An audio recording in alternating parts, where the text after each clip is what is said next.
তারেক রহমানকেও বলে দিচ্ছি, নাটক কম করেন প্রিয়।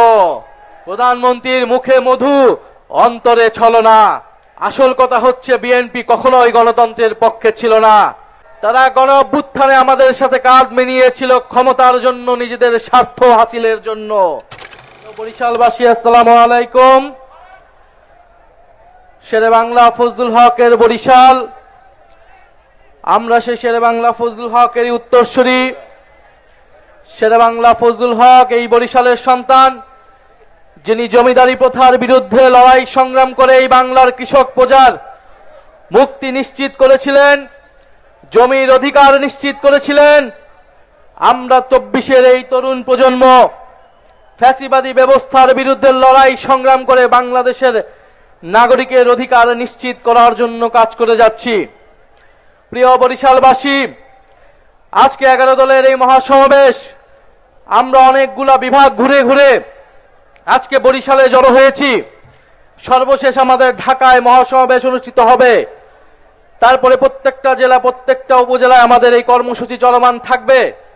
এবং এর মধ্যেও সরকার যদি গণভোটের রায়ের আলোকে জুলাই সনদ বাস্তবায়ন না করে, তাহলে গণ আন্দোলন এবং গণ অভ্যুত্থান পর্যন্ত যেতে আমরা বাধ্য হব।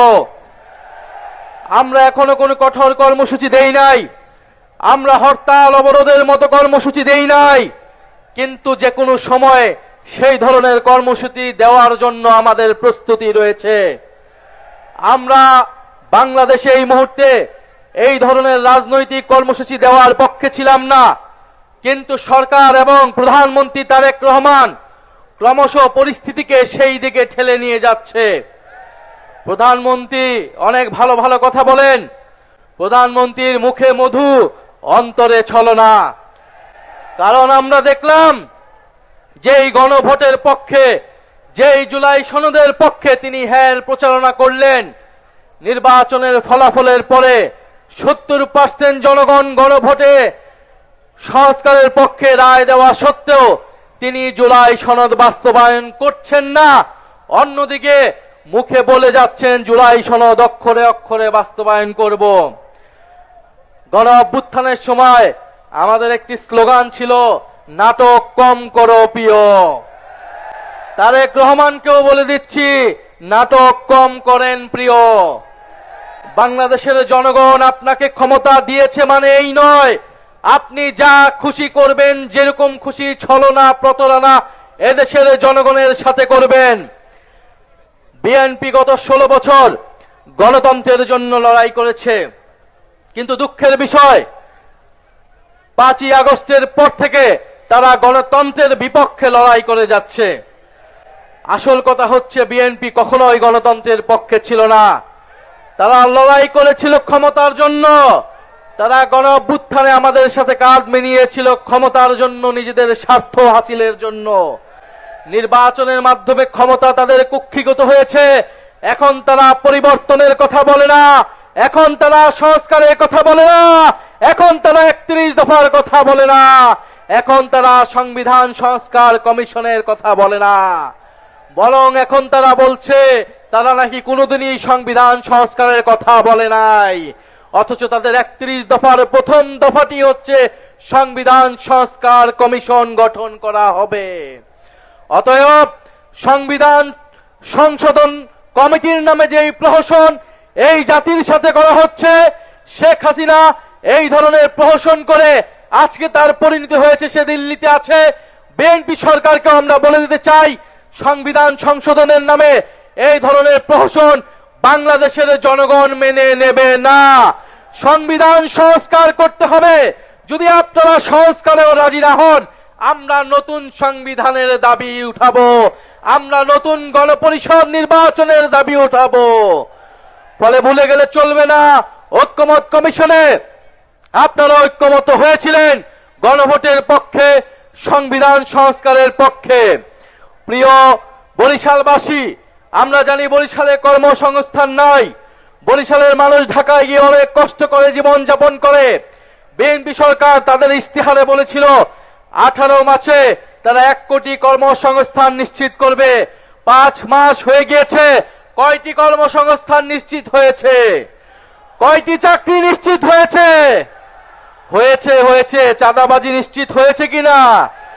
কার্ড হয়েছে কিনা ছাত্র দলের, যুব দলের? কর্মসংস্থান নিশ্চিত হয়েছে, সাধারণ জনগণের নয়, চাঁদাবাজদের, ছাত্র দলের, যুব দলের, শ্রমিক দলের, কৃষক দলের কর্মসংস্থান নিশ্চিত হয়েছে। সাধারণ মানুষের কোনো কর্মসংস্থান নিশ্চিত হয় নাই প্রিয় বন্ধুগণ। ফলে প্রিয় বরিশালবাসী, আমরা কর্মসংস্থানের জন্য, বিদ্যুতের জন্য, সীমান্তের সুরক্ষার জন্য, চাঁদাবাজি দুর্নীতি নির্মূলের জন্য, এই দেশের স্বাধীনতা সার্বভৌমত্ব নিশ্চিতের জন্য, সর্বোপরি গণতন্ত্র এবং বৈষম্যহীন বাংলাদেশের জন্য আমরা যারা 24-এর গণ অভ্যুত্থান ঘটিয়েছিলাম, গণবিপ্লব ঘটিয়েছিলাম, আমাদেরকে আবার ঐক্যবদ্ধ হতে হবে। আমাদের আবারও রাজপথে সংগ্রাম গড়ে তুলতে হবে। কারণ আমরা মনে করি এই জুলাই বিপ্লব যারা জীবন দিয়েছে, যারা শাহাদাত বরণ করেছে, তাদের আত্মত্যাগকে আমরা কোনোভাবেই বৃথা যেতে দেব না। আজকে 18 জুলাই, কত তারিখ আজকে? 18 জুলাই গণ অভ্যুত্থানের সেই ঐতিহাসিক দিন, যেদিন মীর মুগ্ধ ঢাকায় শাহাদাত বরণ করেছিলেন, শহীদ ফারহান ফায়াজ ঢাকায় শাহাদাত বরণ করেছিলেন। 18 জুলাই শত শত ছাত্র জনতা নিহত হয়েছিলেন, আহত হয়েছিলেন। পাবলিক বিশ্ববিদ্যালয় যখন বন্ধ করে দেওয়া হয়েছিল, আমাদের প্রাইভেট বিশ্ববিদ্যালয়ের ভাই বোনেরা রাজপথে নেমে এই কোটা আন্দোলনকে গণ অভ্যুত্থান থেকে বিপ্লবে রূপান্তর করেছিল।